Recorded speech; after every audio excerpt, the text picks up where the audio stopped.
শিবিরের কেন্দ্রীয় নেতা জিসান আহমেদের মাধ্যমে ধর্ষণ ও জোরপূর্বক গর্ভপাতের শিকার নারীর পরিচয় প্রকাশ করে দিয়েছেন ইসলামী ছাত্র শিবিরের কেন্দ্রীয় প্রচার সম্পাদক এস.এম. ফরহাদ। অথচ আইনে বলা আছে, ধর্ষণের শিকার কারো ছবি, নাম বা পরিচয় কোথাও প্রকাশ করা যাবে না।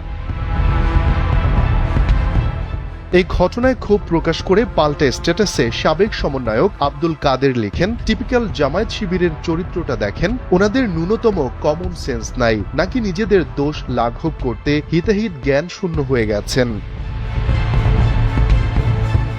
আব্দুল কাদের আরও লিখেন, ওরা নিজেদের দলীয় কমিটির নাম তালিকা প্রকাশ করে না। অভিযুক্ত জিসান যে কেন্দ্রীয় কমিটির সহ আন্তর্জাতিক সম্পাদক, সেটাও তাদের বর্তমান প্রকাশিত কমিটির মধ্যে নাই। নিজেদের স্বার্থেই গুপ্ত রেখেছেন। শিবির নিজেদের স্বার্থে গোপনীয়তার নীতি অবলম্বন করে আর ভিকটিম নারীর পরিচয় তড়িঘড়ি করে প্রকাশ করে, প্রচার করে। এটা কেমন আদর্শ?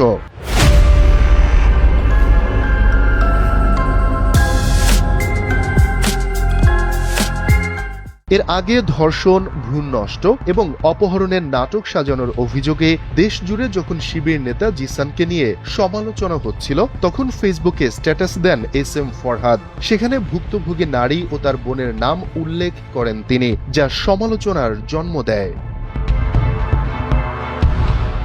স্ট্যাটাসে প্রাথমিকভাবে প্রেমের সম্পর্ক প্রমাণিত হওয়ায় শিবির নেতা জিসানকে বহিষ্কারের সিদ্ধান্ত হয়েছে জানিয়ে এস.এম. ফরহাদ লেখেন, সংশ্লিষ্ট কোনো পক্ষের সঙ্গে সরাসরি যোগাযোগ করতে না পারায় এখন পর্যন্ত আমরা নিখোঁজ ঘটনার প্রকৃত রহস্য বা বাস্তবতা উদ্ঘাটন করতে সক্ষম হইনি। তবে প্রেমের সম্পর্ক প্রাথমিকভাবে প্রমাণিত হওয়ায় সাংগঠনিক নিয়ম অনুযায়ী তাকে বহিষ্কারের সিদ্ধান্ত নেওয়া হয়েছে। একই সঙ্গে কোনো ধরনের অপরাধ প্রমাণিত হলে ভুক্তভোগীকে সকল প্রকার আইনি সহায়তা প্রদান করা হবে বলেও তিনি উল্লেখ করেছেন।